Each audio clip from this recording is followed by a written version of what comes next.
a flawless azure sky mirrored in the shimmering water of an infinity pool, the clinking of champagne glasses, the murmur of high society. This was the perfect illusion Marcus Thorne had built. For his pregnant wife, Isabella, it was a beautiful cage. But on this sweltering afternoon, a single, brutal act would shatter the facade. A cruel shove, a gasp from the crowd, and a fall toward the water's edge. What Marcus didn't know, what no one knew, was that the man in the simple lifeguard chair wasn't just an employee. He was a ghost from a world of shadows and steel, a Navy SEAL, and the one person who would burn Marcus's perfect world to the ground, Isabella's brother. The Thorne estate in Greenwich, Connecticut, was less a home and more a monument to Marcus Thorne's ego. Sprawling across 10 acres of meticulously manicured land, the Georgian-style mansion was a symphony of imported marble, floor-to-ceiling glass, and cutting-edge technology. It was a palace of cold perfection, and Isabella Rossi Thorne was its most prized and most imprisoned possession. To the outside world, their life was an enviable fairy tale. Marcus, a self-made millionaire in his late 30s, had built a private equity empire, Thorne Capital, from the ground up. He was devastatingly handsome, with sharp, patrician features, a smile that could disarm senators, and a ruthlessness in the boardroom that was legendary. Isabella, 10 years his junior, was his perfect counterpart. Elegant, with soulful brown eyes, a cascade of dark hair, and a gentle nature that seemed to soothe his jagged edges. She was the beautiful, adoring wife, now 6 months pregnant with their first child, the heir to the Thorne dynasty. But inside the silent, echoing halls of the mansion, the reality was starkly different. Marcus's love was a possessive, suffocating thing. He hadn't fallen in love with Isabella. He had acquired her. He controlled every aspect of her life with the same meticulous precision he applied to his stock portfolio. He curated her wardrobe, vetted her friends, and monitored her calls. Her allowance was generous, but tracked to the last cent. He called it protecting her. But Isabella knew it was ownership. Her pregnancy had only tightened the leash. He'd hired a full-time nutritionist, a prenatal yoga instructor, and a team of doctors who reported directly to him. He spoke of the baby, a boy, he was certain, not as their son, but as my legacy. "You're carrying the future of this family, Isabella," he'd say, his hand resting on her swollen belly, his touch feeling more like a brand than a caress. "Nothing can be left to chance." Isabella had tried to push back, gently at first. She missed her family in Boston, her warm, boisterous Italian-American parents, Marco and Sophia, and her older brother Liam. But Marcus always had a reason why they couldn't visit. "The drive is too stressful for you in your condition," or "Their home is lovely, dear, but it's not up to the hygienic standards I want for my son." Her isolation was nearly complete. Her only lifeline was Liam. He was the anchor of her world, the one person Marcus couldn't intimidate or buy. Liam Rossi was forged from a different kind of fire. A senior chief in the Navy SEALs with over a decade of service and multiple combat tours, he was the calm center of any storm. He was quiet where Marcus was loud, humble where Marcus was arrogant, and his strength was a deep, unshakable bedrock, not a fragile, performative display. After his last deployment, a brutal tour in a forgotten corner of the world, Liam had come home different, quieter. He was on extended leave, a forced sabbatical to decompress, and the military psychologists had recommended he find a low-stress civilian job to help him reintegrate. It was a box-ticking exercise, one he found ridiculous, but he complied. When he told Isabella he was coming to Connecticut for the summer, she'd cried with relief. "But Liam, what will you do here?" she had asked over the phone, her voice a hushed whisper so Marcus's ever-present staff wouldn't overhear. "Found a job. Something easy. Lifeguarding at a private estate in Greenwich," he'd said, his voice calm and steady. Isabella froze. "A private estate? Liam, where?" There was a pause. "It's called the Thorne estate. Figured it was a good way to keep an eye on my little sister." Isabella's heart had hammered against her ribs. Marcus would be furious. He would see it as an intrusion, a challenge to his absolute authority. To her shock, when she'd broached the subject, Marcus had laughed. A Navy SEAL for a lifeguard? How novel, he'd sneered, the condescension dripping from his voice. Let him. It'll keep the riff-raff from thinking they can just wander onto the property, as long as he remembers who signs his paychecks. So for the past 3 weeks, Liam had been a silent, watchful presence. He sat perched on the tall white chair by the Olympic-sized infinity pool, his lean, muscular frame clad in simple red shorts and a white shirt. His face, hidden behind dark sunglasses, was an unreadable mask. He saw the way Marcus spoke to Isabella when he thought no one was listening. He saw the flicker of fear in his sister's eyes, the way she forced a smile. He saw her hands tremble as she held a glass of water. He was a frogman, a master of observing from the water's edge, gathering intelligence before a strike. And every day, his assessment of the target, his brother-in-law, grew darker. He was waiting, watching, biding his time. He didn't know what the tipping point would be, but he knew, with the certainty of a trained warrior, that it was coming. The annual Thorne Capital Summer Soiree was Marcus's magnum opus, a lavish affair designed to intimidate business rivals and solidify his place at the apex of the East Coast's social hierarchy. This year, it was more important than ever. He was on the verge of closing a hostile takeover of a rival firm, and the party was a strategic power play, a declaration of victory before the final papers were even signed. For Isabella, it was an ordeal. The planning had been relentless, with Marcus micromanaging every detail from the floral arrangements to the canapes. He'd personally selected her dress, a shimmering silver sheath gown that was stunning but constricting over her growing belly. "You need to look radiant, darling," he'd instructed, "not matronly. You represent me." The day of the party, a palpable tension hung in the air, thick and humid as the summer afternoon. Guests began to arrive in a procession of gleaming Bentleys and Rolls-Royces. Men in bespoke linen suits and women in flowing designer dresses filled the terrace, their laughter mixing with the cool jazz drifting from hidden speakers. Isabella played her part, a gracious smile fixed on her face as she moved through the crowd. She felt their eyes on her, their whispers following her like a shadow. They saw the mansion, the dress, the diamond bracelet on her wrist, a push present Marcus had given her months early. And they saw a woman who had it all. They didn't see the hollow ache in her chest. Liam was on duty, a stoic figure in his lifeguard chair.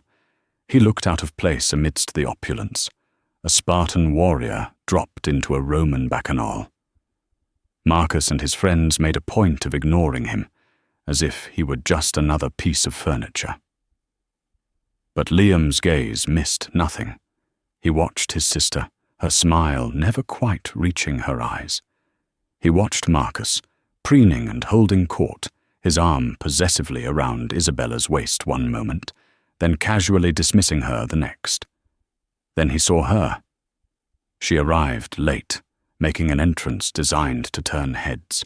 A tall, impossibly blonde woman in a blood-red dress that clung to her like a second skin. Her name was Tiffany Monroe, a junior analyst at a competing firm whom Marcus had recently mentioned was brilliantly ambitious. Liam watched as Marcus's eyes lit up when he saw her. He broke away from a conversation with a senator and met her by the French doors, his greeting far too familiar, his hand lingering on the small of her back for a fraction too long. Isabella saw it too. A cold knot formed in her stomach. Throughout the afternoon, she noticed the stolen glances, the shared smirks between them. Tiffany was audacious, positioning herself near Marcus at every opportunity, her laughter loud and grating. Later, Isabella found a moment of quiet near the edge of the sprawling lawn, placing a hand on her belly as the baby kicked. The sun was beginning to set, painting the sky in hues of orange and violet. "He's certainly got a kick on him." Isabella turned. It was Liam, his shift over, now dressed in jeans and a plain t-shirt. "He's an active one," she said, a genuine smile finally gracing her lips. "I think he's going to be a soccer player." "Or a seal," Liam said, with a rare, small grin. He looked at her, his expression turning serious. "You okay, Izzy? You look tired." "Just the heat," she lied, avoiding his perceptive gaze. Liam didn't push. He just stood with her, a silent pillar of support. "You see that woman in the red dress?" he asked quietly, his eyes scanning the crowd. Isabella's heart skipped a beat. "Tiffany Monroe. She works for one of Marcus's competitors." "She's not here as a competitor," Liam stated, his tone flat and certain. It wasn't a question. He had spent his life reading body language, assessing threats and identifying tells. He saw the predator-prey dynamic, the scent of a secret affair, as clearly as if it were written in the sky. Before Isabella could respond, Marcus's voice boomed from the terrace. "Isabella, stop hiding in the shadows and come entertain our guests."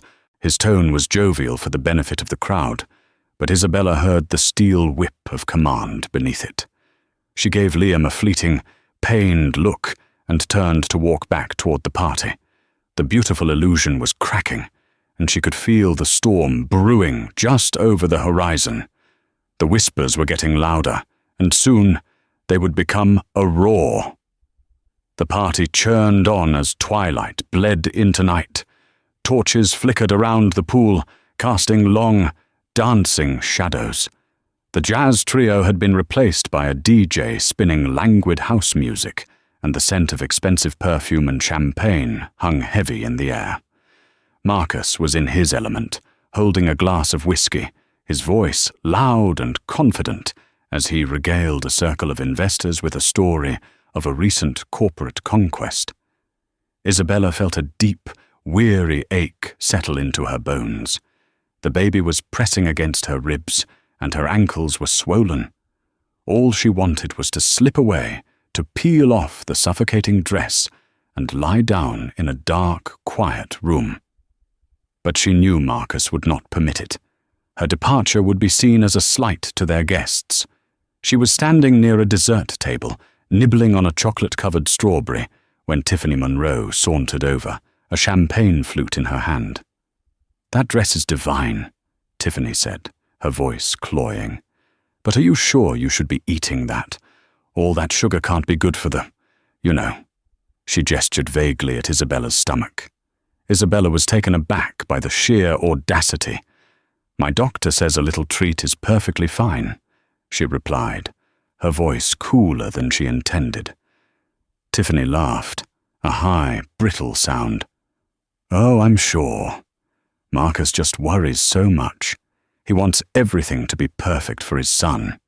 He was just telling me how he's already hired an admissions consultant for the best preschools. He's such a planner. He was just telling me." The words hung in the air, a deliberate, poisoned dart. Isabella's grip on her small plate tightened. This wasn't just ambition. This was a territorial display. Summoning every ounce of her composure, Isabella gave a tight smile. "Yes, Marcus is very thorough." She needed to speak to him. Now. Not to cause a scene, but to understand what was happening, to draw a line. She excused herself, and walked toward the throng of people by the pool where Marcus was holding court. She waited for a lull in the conversation before touching his arm gently. "Marcus, could I have a word with you for a moment?" "In private?" she asked, her voice low. Marcus turned, his smile faltering with irritation. "Isabella, I'm in the middle of a conversation. Can't it wait?" "No, I don't think it can," she insisted, her voice trembling slightly. He shot her a look of pure fury, a silent promise of retribution for this public interruption. He excused himself from his group with a strained laugh and steered her forcefully toward a more secluded corner of the terrace near the edge of the infinity pool. "What is so important that you had to humiliate me in front of my colleagues?" he hissed, his fingers digging into her arm. "Humiliate you?" Isabella whispered, incredulous. "Marcus, your guest, Tiffany. The way she's speaking to me, the things she's implying." Marcus cut her off with a sneer. "Oh, this is about Tiffany? Are you seriously this insecure? She's a business contact, Isabella. Grow up. You're being paranoid and emotional. It must be the hormones." The condescension, the casual cruelty of his dismissal, finally broke something inside her. All the fear, the isolation, the quiet indignities she had endured coalesced into a single spark of defiance. "Don't you dare blame this on my pregnancy," she said, her voice shaking with a rage she hadn't felt in years. "I saw the way you looked at her. I see the way you're looking at me right now, like I'm a nuisance. I am your wife, Marcus, the mother of your child." His face darkened, his handsome features contorting into a mask of cold fury. This was a side of him she rarely saw, the one he saved for boardrooms and betrayals. "You are what I tell you you are," he snarled, his voice dangerously low. "Right now, you're an embarrassment. Look at you, all swollen and hysterical. You're ruining my party. Go inside before you make an even bigger fool of yourself." Tears pricked at Isabella's eyes, hot and sharp. No. It was a single word, but it was a revolution.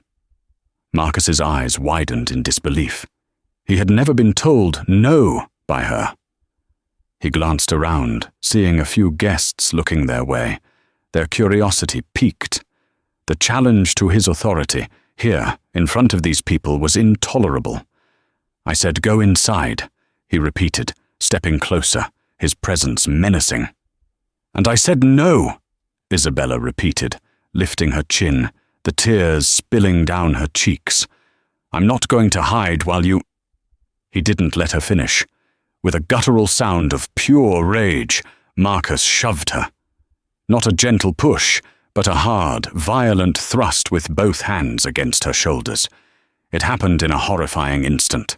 Thrown off balance, her center of gravity already compromised by the pregnancy, Isabella stumbled backward. Her heel caught on the slick marble edge of the pool. A collective gasp rippled through the nearby guests. Time seemed to warp, stretching into a slow-motion nightmare as she flailed, her arms windmilling as she fell backward toward the hard, unforgiving stone and the dark water below. From his perch in the lifeguard chair, Liam Rossi had seen it all. He hadn't been on shift for over an hour, but he'd lingered, his instincts screaming that the night was not over. He'd learned long ago in the field to trust that knot in his gut. It had saved his life more than once. He watched the tense conversation between his sister and Marcus, his body tensing with every hissed word he couldn't hear but could perfectly read. He saw Marcus's aggression, the tightening of his jaw, the predatory way he cornered Isabella. Liam was already moving before it happened, his feet hitting the cool marble of the terrace with silent purpose. He was still 20 feet away when he saw Marcus raise his hands. The shove, the gasp, the sight of his pregnant sister falling. The world didn't slow down for Liam. It sharpened. Years of training, of reacting to explosions and ambushes with split-second clarity, took over. The music, the chatter, the surprised faces of the guests, it all faded into a dull, irrelevant hum. There was only the target. Protect Isabella. He covered the distance in a blur of motion. He was a creature of economy and power, each step precise, each muscle firing in perfect sequence. The guests barely registered his approach until he was there. Isabella's scream was cut short as she tipped past the point of no return. But just as her body was about to crash against the pool's edge, a steel-like arm wrapped around her waist. Liam caught her, his other hand bracing her back, and in a single fluid motion, he spun and pulled her away from the ledge, shielding her body with his own. He absorbed the momentum, his feet planted, a human anchor against the tide of Marcus's violence. He held Isabella for a moment as she gasped for breath, her hands clutching his shirt, her body trembling uncontrollably. He gently settled her onto a nearby lounge chair, his eyes never leaving Marcus. The party had ground to a dead halt. A shocked, absolute silence descended upon the terrace. Everyone was staring, their champagne glasses frozen halfway to their lips. Marcus stood there, his face a canvas of shock and dawning horror. He hadn't just been caught, he had been exposed in the most visceral, undeniable way possible. His perfect illusion had been ripped to shreds. What do you think you're doing?" Marcus stammered, trying to reclaim some semblance of authority. "This is a private family matter." Liam took a slow step toward him. He wasn't the laid-back lifeguard anymore. His sunglasses were gone, and his eyes, a piercing, icy blue, were locked on Marcus. There was no anger in them, no rage. There was something far more terrifying, a complete and utter absence of emotion. It was the look of a professional assessing a threat. "You put your hands on my sister," Liam said, his voice quiet but carrying across the silent terrace with chilling clarity. "You don't get to call that a family matter." "Your sister?" a guest whispered. The revelation spread through the crowd like wildfire. The lifeguard was her brother. Marcus's face paled. "Now, hold on." She was hysterical. She tripped. "You all saw it," he said, looking around desperately for support. But no one met his gaze. They had all seen the shove. Liam took another step forward. He was shorter than Marcus, but he seemed to take up all the air, his presence radiating a disciplined lethality that made the bigger man instinctively recoil. "I saw what you did," Liam said, his voice dropping even lower. "And they saw what you did." He made a subtle gesture with his head towards the guests, who were now Marcus's jury. "You're done talking for the night." "You can't talk to me like that. You work for me," Marcus blustered, his voice cracking. "You're fired. Get off my property." Liam almost smiled. It was a cold, dangerous expression. "I don't think you're in a position to give orders." He turned his back on Marcus, a calculated act of dismissal that was more insulting than any punch could have been. He walked back to Isabella, who was now weeping silently, her face buried in her hands. He knelt before her, his voice softening. "Izzy, I'm getting you out of here. Right now." She looked up, her face streaked with tears, and nodded. He helped her to her feet, his arm a protective shield around her. As he guided her toward the house, he paused and looked back over his shoulder at the stunned crowd, his gaze finally settling on Marcus Thorne, who stood alone and exposed in the flickering torchlight. "This is just the beginning," Liam said, his promise echoing in the night. The party was over. The war had just begun. Liam didn't take Isabella to a hotel or back to her parents' house in Boston. He drove her to a place Marcus Thorne would never think to look for, a small, unassuming safe house, an hour away that Liam maintained from his SEAL days, a place off the grid, paid for in cash, with reinforced doors and its own generator. It was a Spartan, functional space, but to Isabella, it felt like the safest place on Earth. The first 24 hours were a blur of shock and grief. Isabella barely spoke, moving through the small apartment like a ghost. Liam simply existed beside her, a quiet, reassuring presence. He made her tea, cooked simple meals she didn't eat, and sat in a chair across from her, cleaning his pistol with methodical slowness, not as a threat, but as a ritual, a familiar, grounding task. He was building a fortress around her, not just of brick and mortar, but of unwavering support. On the second day, the dam of Isabella's composure broke. The sobs came in racking, body-shaking waves, for her broken marriage, for the innocence she'd lost, for the child who would be born into this chaos. Liam didn't try to comfort her with empty platitudes. He just sat with her, letting her pour out the years of suppressed pain, the 1,000 small cuts that had led to this gaping wound.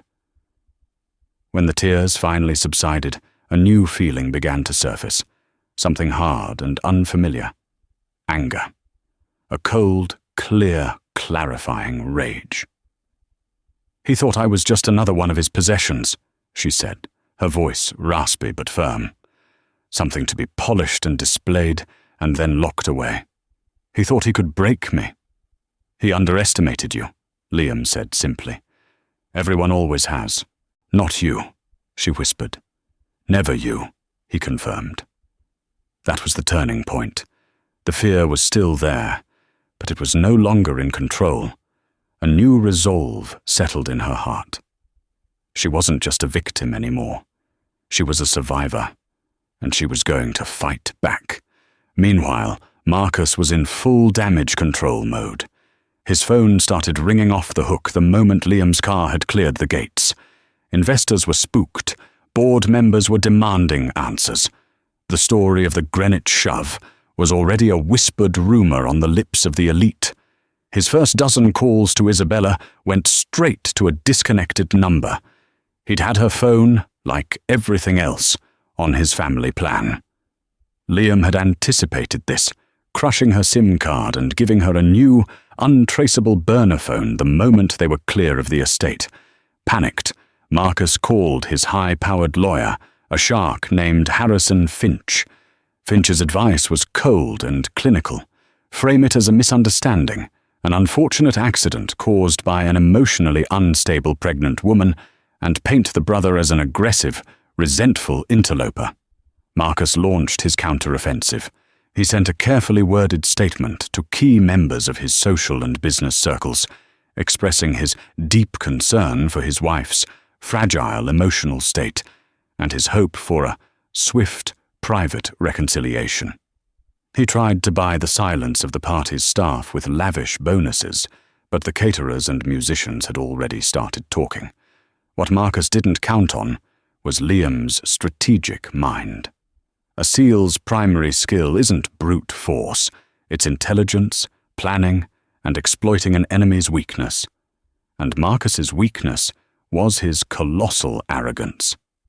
"He thinks this is a PR problem," Liam told Isabella as they sat at the small kitchen table. "He thinks he can spin his way out of this with money and lawyers. But this isn't a business deal. This is a battleground, and he doesn't know the rules."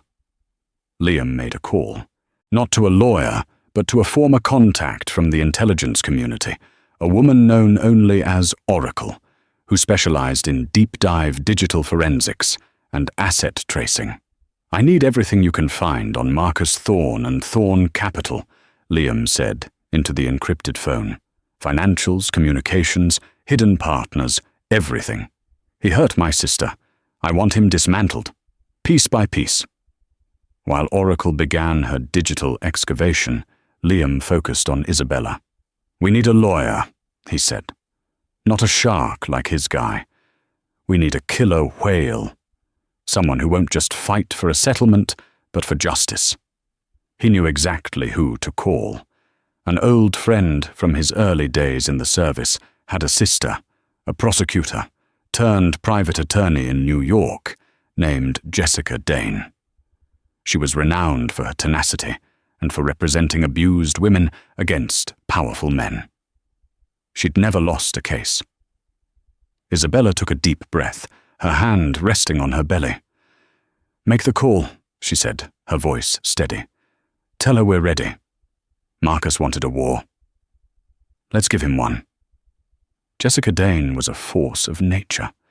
She arrived at the safe house looking more like a prize fighter than a lawyer, with sharp, intelligent eyes and an aura of coiled intensity. She listened to Isabella's story without interruption, her expression unreadable. When Isabella finished, detailing not just the shove, but years of emotional and financial control, Jessica simply nodded. "Good," she said, her voice crisp. "This isn't just a divorce, this is a liberation. Marcus Thorne thinks his money makes him invincible.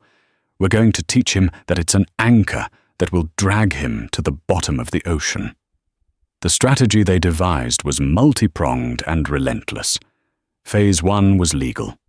Jessica's team filed for divorce immediately, citing irreconcilable differences and extreme cruelty. They also filed for an emergency protective order, legally barring Marcus from contacting Isabella in any way. The petition was accompanied by sworn affidavits from 2 of the parties' catering staff, whom Liam had discreetly located and convinced to talk. They had seen the shove clearly and were disgusted by it. Marcus and his lawyer, Harrison Finch, were blindsided. They had expected Isabella to retreat, to be cowed into a quiet, lucrative settlement. Instead, she had come out swinging, with a top-tier litigator and witnesses. Finch responded with predictable venom, filing a motion to dismiss the protective order and painting Isabella as a gold digger manipulated by her violent, unstable brother. They requested a psychiatric evaluation for her, a classic tactic to undermine a victim's credibility. "Let them," Jessica said with a grim smile during a strategy call. "Every motion they file, every lie they tell, just digs their hole deeper. Juries hate bullies." While the legal battle raged in the open, Liam and Oracle were fighting a shadow war. Oracle was a digital phantom, slipping through the firewalls of Thorne Capital. What she found was staggering. "This guy isn't just a ruthless businessman, he's a crook," Oracle reported to Liam over an encrypted line. "He's running a classic pump-and-dump scheme using offshore shell corporations. He inflates the value of failing companies, gets his primary investors to buy in, then sells off his own shares before the price collapses. He's defrauded his clients of tens, maybe hundreds of millions of dollars." She had also found a hidden ledger, a slush fund Marcus used for corporate expenses, which was nothing more than a record of lavish gifts, vacations, and a lease on a luxury Manhattan apartment. The lease was co-signed by Tiffany Monroe. Liam printed the documents. He spread them across the kitchen table for Isabella to see. The numbers, the dates, the sheer scale of the betrayal. It was sickening. For years, the life she had thought was built on success was, in fact, built on a mountain of lies and deceit. "This is the weapon," Liam said, his voice grim. "This is what will destroy him." Isabella traced a finger over a credit card statement, detailing a 5-figure jewelry purchase for Tiffany, made the week she had told Marcus she was pregnant. The pain was sharp, but it was quickly replaced by a cold resolve. "Jessica needs to see this," she said. Jessica's reaction was one of pure, predatory glee. "Oh, Marcus," she whispered, looking over the files. "You stupid, arrogant man. You didn't just shove your wife. You gave her the keys to your prison cell." Phase 2 of their plan was now in motion. Jessica's team prepared to use the financial evidence in the divorce proceedings, leveraging it to claim a far larger portion of the marital assets as restitution for his fraud. But Liam had a different target in mind. He made a second set of copies. He placed them in a secure envelope, addressed not to a lawyer, but to a contact he had at the U.S. Securities and Exchange Commission, and another to the Southern District of New York's U.S. Attorney's Office. "The divorce will take his money," Liam explained to Isabella. "This will take his freedom." They were no longer just defending. They were hunting. Marcus Thorne was surrounded, and he didn't even know it yet. He was still fighting the battle in front of him, blind to the spears being sharpened in the shadows. The deposition took place in a sterile conference room in Jessica Dane's law office. It was the first time Isabella had seen Marcus since the party. He walked in, flanked by Harrison Finch and a team of junior lawyers, his face a mask of arrogant confidence. He looked perfectly tailored, perfectly composed, but Isabella could see the faint tremor in his hand as he adjusted his tie. He was rattled.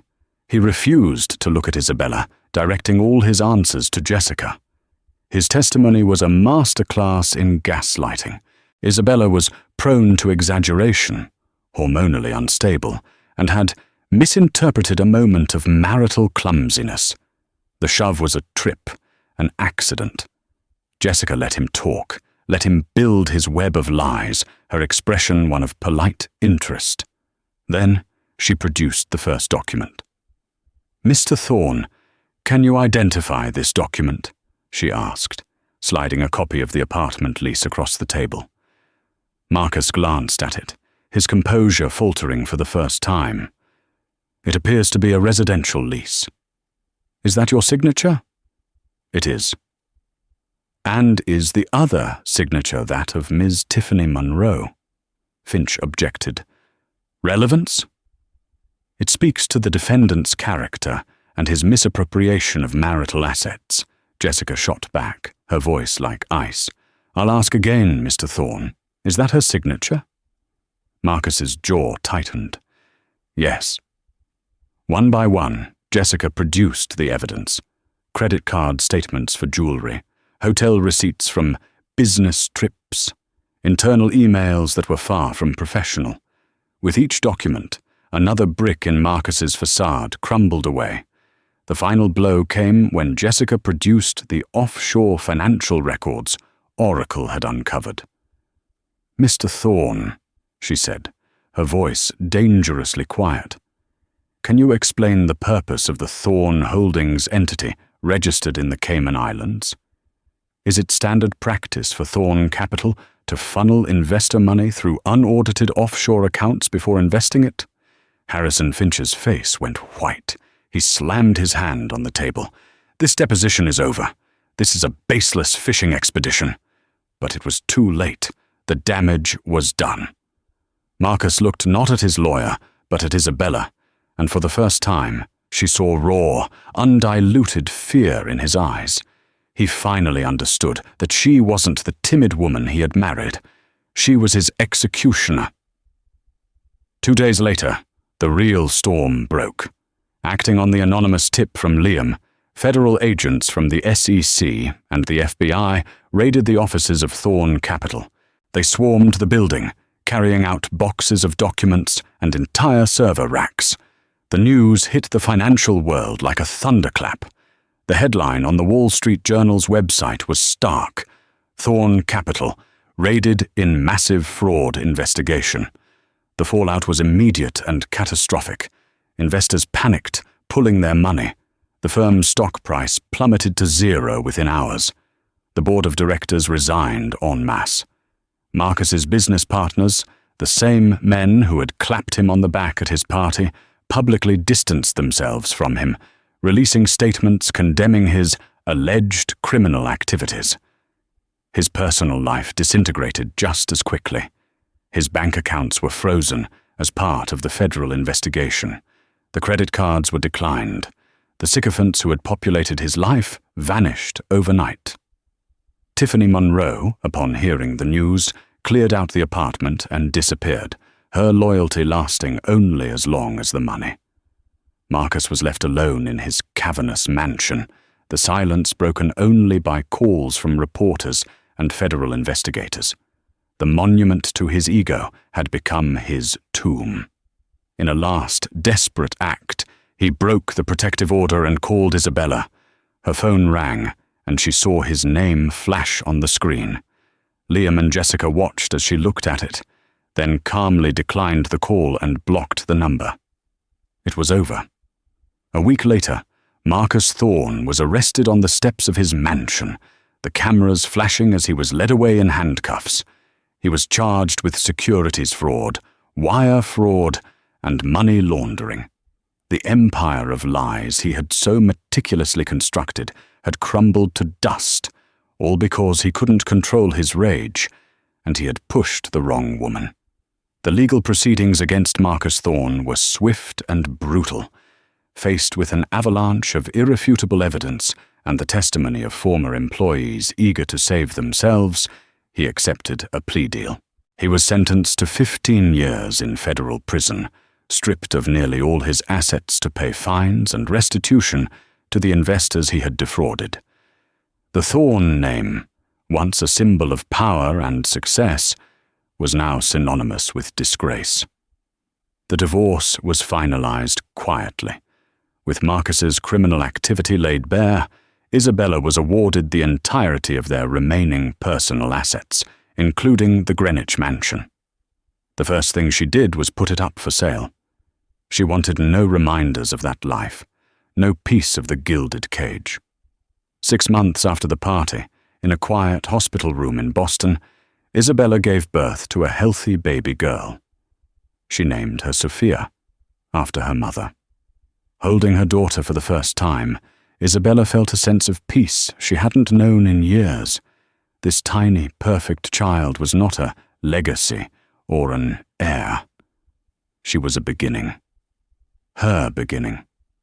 Liam was the first person to hold his niece, his rugged face softening with an emotion Isabella had rarely seen. He looked at the tiny baby bundled in his arms, and then at his sister, her face glowing with maternal love.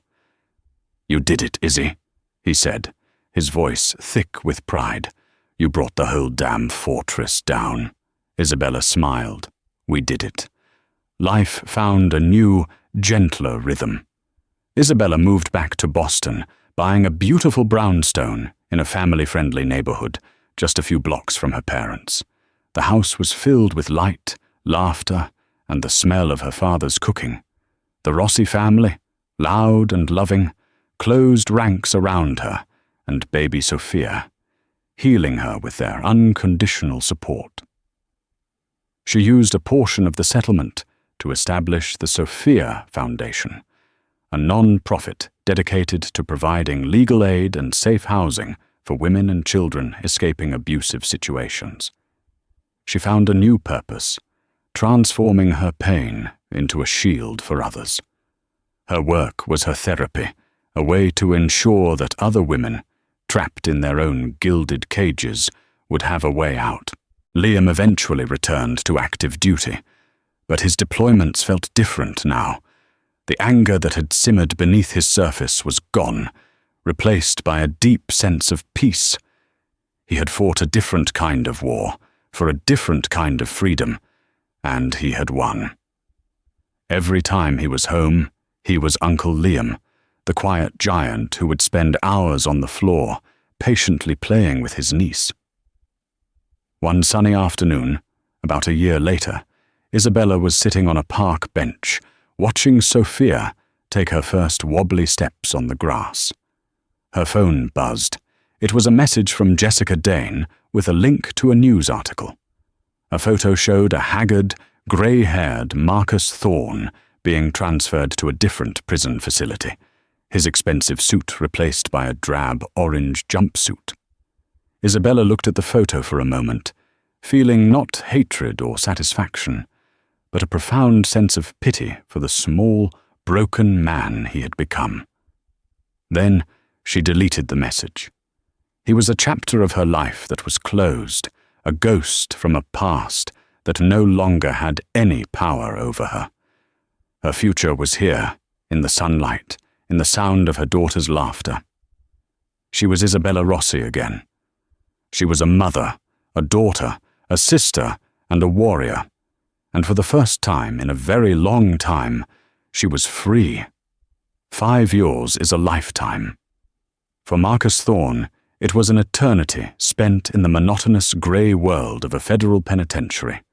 His name had faded from the headlines, his story reduced to a cautionary tale whispered in the boardrooms he once dominated.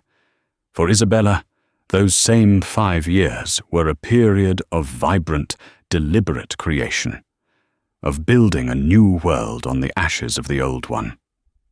The Sophia Foundation had become a beacon of hope in the Tri-State area. What started as a small non-profit run out of a rented office had grown into a formidable organization with a multi-million-dollar endowment.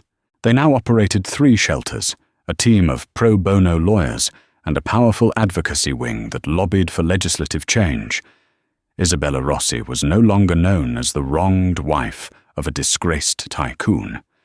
She was a respected philanthropist, a fierce advocate, and a symbol of resilience. One crisp autumn evening, the foundation was holding its annual fundraising gala. The ballroom was filled with the city's most influential figures, not the shallow high society crowd Marcus had cultivated, but people of substance, doctors, judges, community leaders, and artists. Isabella stood at the podium, bathed in a warm spotlight. She wore a simple, elegant navy blue dress, her presence commanding the room with a quiet authority that was entirely her own. "We are not defined by the moments that break us," she said, her voice clear and strong, resonating with the hundreds of people before her. "We are defined by how we choose to rebuild. Every woman who walks through our doors is a testament not to victimhood, but to the incredible strength of the human spirit. They are not rebuilding from nothing. They are rebuilding from a place of courage." In the audience, Liam watched, a proud, almost imperceptible smile on his face. Beside him sat his fiancée, Sarah, a warm-hearted doctor who had met Liam on a volunteer mission. He had found his own peace, the quiet hum of a happy life, replacing the silent scream of his past traumas. He wasn't just a protector anymore.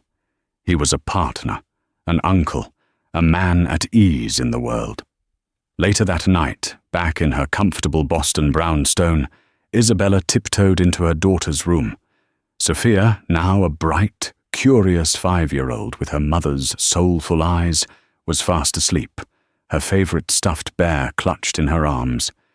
Isabella brushed a stray curl from her forehead, a wave of overwhelming love washing over her. This was her victory. This was her why. The following week, a letter arrived. It was addressed in a familiar, sharp handwriting, the postmark from a federal correctional facility. Her heart gave a single, hard thump against her ribs, a reflexive echo of old fear, before settling. She placed it on her kitchen counter, regarding it as one might a diffused bomb. She didn't open it for 2 days. She didn't need to. She knew what it would contain, a cocktail of self-pity, blame, and a desperate plea for something she could not give. When she finally slit the envelope open, her hands were perfectly steady. The letter was from Marcus. He wrote of his remorse, of his time spent in reflection. He claimed he was a changed man.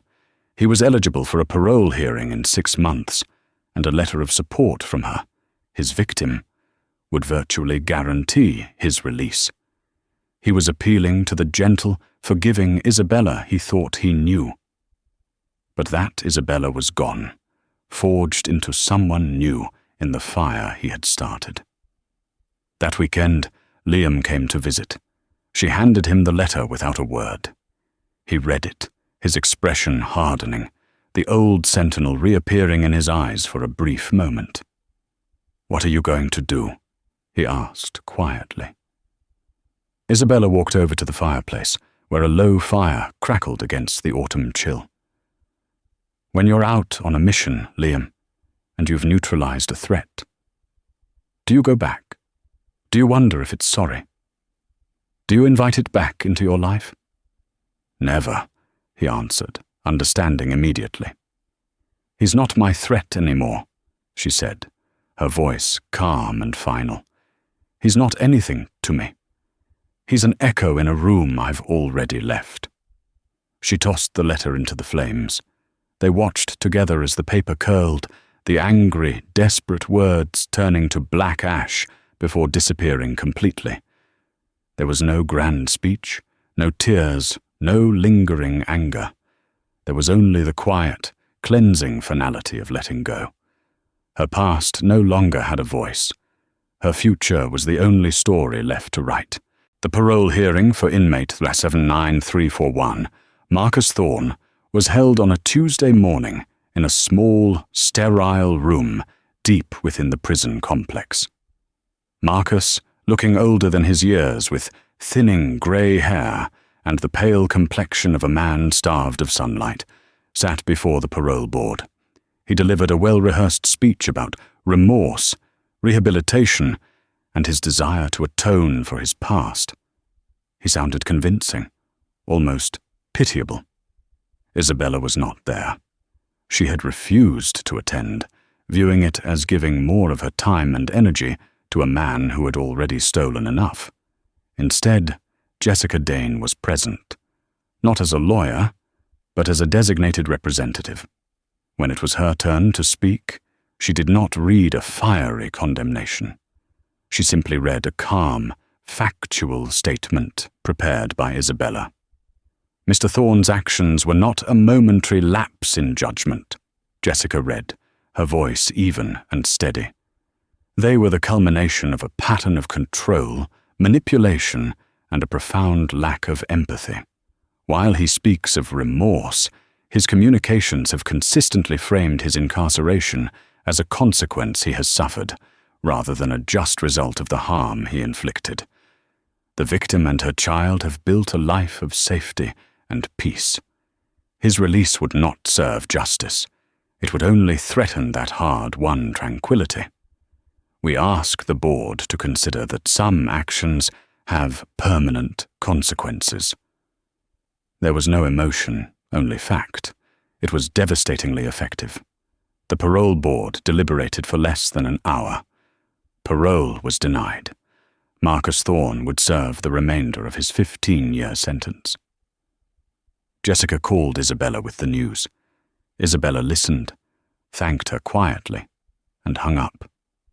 There was no triumphant feeling, no surge of victory. It was simply the closing of a door, a lock clicking definitively into place on a part of her life she had long since walled off. That evening, as she was tucking Sophia into bed, the 6-year-old looked up at her from under her unicorn-themed duvet. "Mommy," she asked, her small voice serious, "why don't I have a daddy?" The question Isabella had been preparing for since the day her daughter was born had finally arrived. She sat down on the edge of the bed, her heart steady. She had promised herself she would never lie. "Oh, sweetie, you do have a father," she began gently, taking Sophia's small hand in hers. "Everyone does. A father is the person who helped a mommy start a baby. But the most important job of a parent is to keep their family safe and to fill their life with love." She paused, choosing her words with immense care. "The man who is your father, he wasn't able to do that job. He made some very bad, very hurtful choices, and he wasn't safe for us to be around.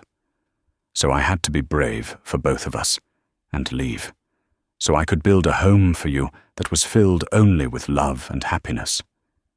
Sophia's brow furrowed. "Did he hurt you?" "Yes, he did," Isabella answered honestly. "But I healed, and the most important thing is that I never, ever let him hurt you. And now Look at our family. We have Grandma and Grandpa who cook us pasta, and we have Uncle Liam who teaches us how to be strong, and we have Sarah who will be our auntie. Our family is big and full of love. That's what matters most." Sophia seemed to ponder this, her child's mind processing the complex information. "So, he's a ghost?" she asked. "Like in the storybooks. Someone from a long time ago that isn't here anymore." Isabella felt a lump form in her throat, from the mouths of babes. "Yes, my love," she whispered, a genuine smile touching her lips for the first time. "He's exactly like that. A ghost from a story that's already over." She leaned down and kissed her daughter's forehead. Sophia snuggled into a pillow, the explanation accepted, her world still safe and secure. Isabella watched her for a long moment, the rise and fall of her small chest. This was the end of the war, not the legal victory, not the financial settlement, not even the Foundation's success. It was this: a little girl, safe in her bed, with a mother who had faced a monster and had won her the right to a life where he was nothing more than a name for a ghost.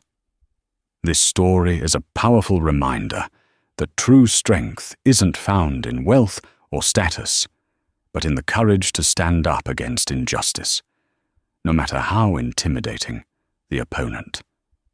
Isabella's journey from a controlled wife to a triumphant survivor shows that the most formidable walls can be brought down by unwavering resolve and the unbreakable bond of family.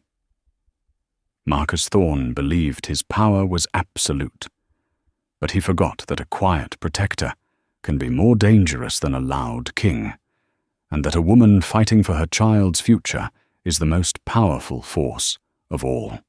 If this story of justice and empowerment resonated with you, please take a moment to hit the like button and share it with someone who might need to hear it. Don't forget to subscribe and turn on notifications so you won't miss our next story. What did you think of Liam's intervention? Let us know in the comments below. Thank you for listening.